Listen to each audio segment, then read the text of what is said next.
Good morning, all you lovely people. Welcome back to the Grumpy Old Git in the Corner again on a Wednesday. Weather grey, apocalyptic sky, no sun, and it's actually got that, as we used to call it in Cornwall, mizzle. We got that very fine rain in the area. Obviously, the big news today is the vote on the welfare cuts went through Parliament and was voted in, with 335 saying yes and 260 saying no, which gave it a majority of 75. But as we know, to get this far, Comrade Starmer had to make a few concessions, didn't he?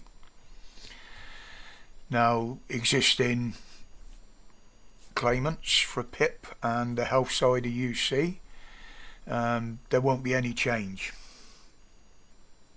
And those benefits will go up at the rate of inflation minimum. Not that that means anything with this fucking lot, but it's the MPs. Now, there was originally reported over 120 rebels that were going to vote against it from Labour, but only 49 did in the end. Yeah, after the concessions were made by Comrade. So that tells me that these so-called rebels in the Labour Party aren't very rebellious, are they? They'll turn on a sixpence, as we used to say back in the day, just with a few words or maybe even threats even from Starmer and the whip.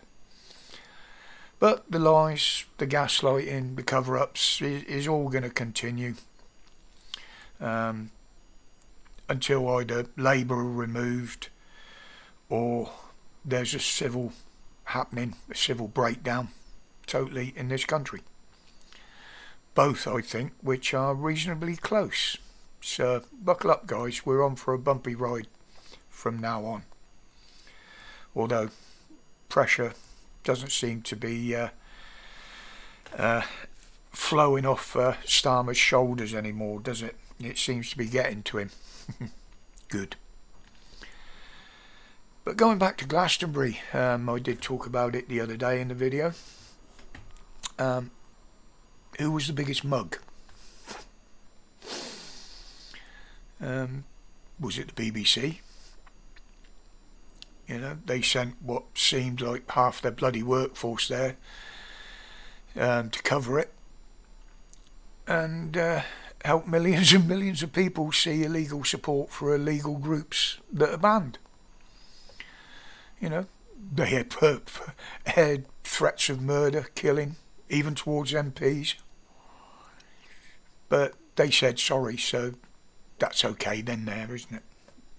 But I do think Ofcom are looking into them. Well, they're just as corrupt as the BBC.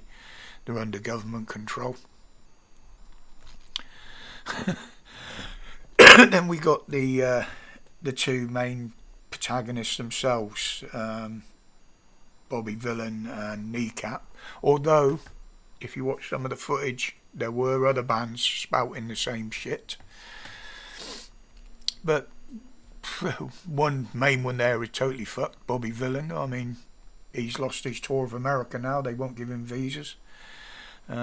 His promotions company, probably his management team, have dropped him like a fucking hot brick.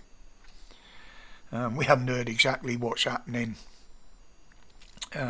about Kneecap, but there you go. The police, were they mugs?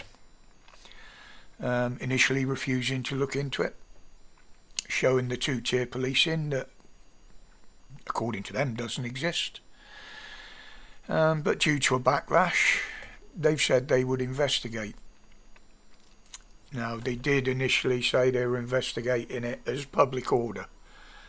No, it was fucking hate crimes, you idiots. But they've said they will investigate any crimes committed. Well, there's nothing to investigate. All you got to do is watch the streams and the videos from the fucking festival. It's there. You fucking morons. Levis, the owner, the organiser of the whole shit show, he knew what these acts were like. He knew what they were going to do, as I've said before, and let it go ahead. I mean, with what Glastonbury has become now, it's just a show of woke. I'd be quite happy if that was the last one, to be honest. And then we get to probably the biggest mugs. The woke clowns, the ones that paid 400 quid or more, in many cases, just to listen and watch this shit and show how they hate their country. And when they're all the eco-loons as well, you know, they all left the site and it looked like one of fucking Delhi's ghettos.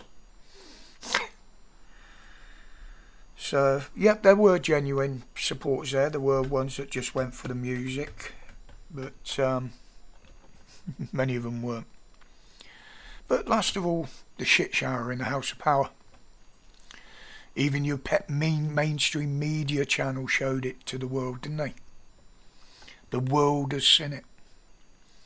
And see how you, Starmer, have fucking destroyed your country with your policies, your narratives, your lies, your gaslighting, your cover-ups.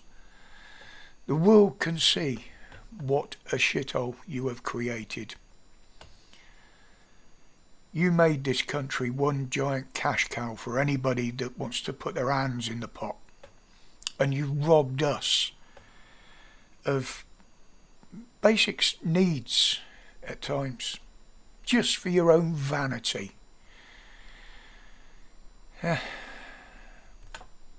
So, who's the biggest loser?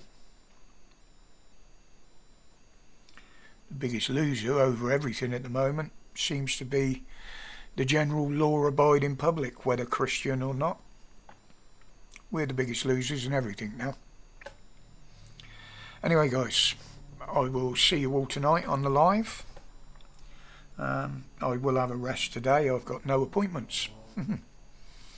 Day off from appointments, but they start again tomorrow. So, but as always, until tonight, guys, stay safe, stay strong. Pardon me. Stay free. Respects.